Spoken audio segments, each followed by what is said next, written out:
It's a crime that shocked the whole community. A prominent real estate agent and philanthropist murdered inside her Landfall home. In tonight's Crimes of the Cape Fear, WECT's investigative reporter Ann McAdams takes us back to 2004 and the murder of Gail Tice. Ann? Fran and John, just over the bridge from Wrightsville Beach, Landfall is arguably the safest neighborhood in Wilmington. But this story was a wake-up call that gates and guards cannot even protect you when you are married to the person who wants to hurt you. September 29th, 2004. Residents in the upscale community of Landfall woke up to the blaring noise of sirens. 20 minutes to 7 this morning, I was startled out of sleep, and I didn't know what it was, but it was some sort of noise.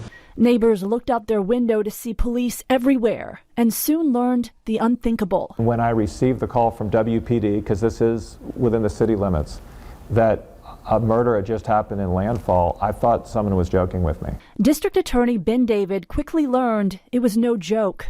Gail Tice had just been shot inside her own home. I've been shot. You've been shot? Yes. I'm bleeding. My husband is shooting me.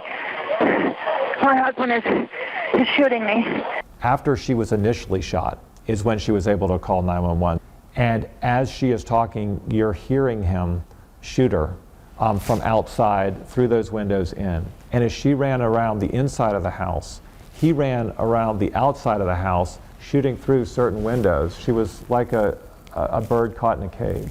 The rest of the tape is haunting, but Gail Tice died on the phone waiting for help. When police arrived, her estranged husband, Robert Hewson, was still there holding the gun. Hewson was Tice's second husband. Her first husband died of cancer in 1999, and she missed having a companion. When she met Hewson, she thought she'd found a second chance at love. She was incredibly compassionate and always thought the best of people, even though she was very sharp and very shrewd, maybe a little bit too forgiving of his faults and overlooked too much in his background. Tice's closest friends immediately thought she and Hewson were an odd pair. Tice, a Stanford graduate and successful business owner, and Hewson, a former Walmart greeter who'd also worked as a Burger King manager. Their differences became even more apparent once Hewson moved inside the gates. We were all aware that he was at the Landfall Club and they had asked for him not to return due to his behavior.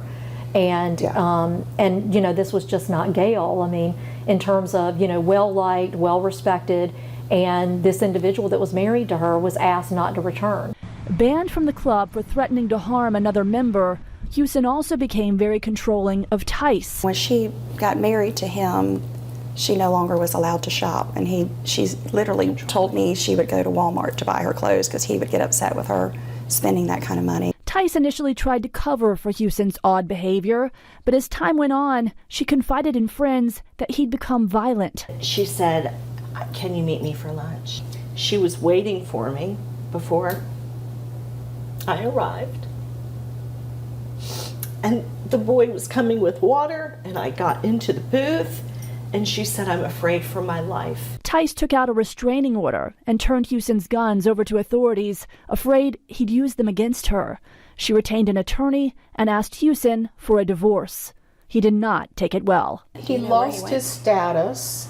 He couldn't come into Landfall. Her friends now knew, which meant he lost his all of his privileges. Yes, his upper class lifestyle that he didn't have without her. And I think angry. Yeah, because he gained all of that on her coattails. All the guards knew not to let him in no matter what he said. And so, as we all know, he went over the fence. When Hewson went to trial for murder, Tice's friends were baffled by his flippant behavior. The jury quickly found him guilty, and Hewson was sentenced to life in prison without parole.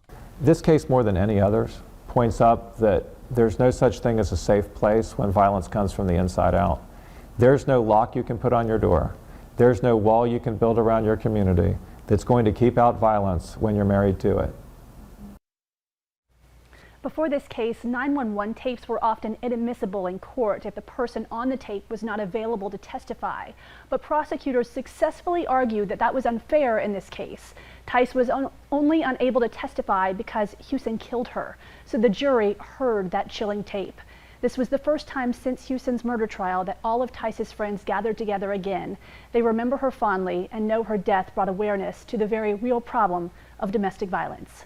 Ann McAdams, WECT News.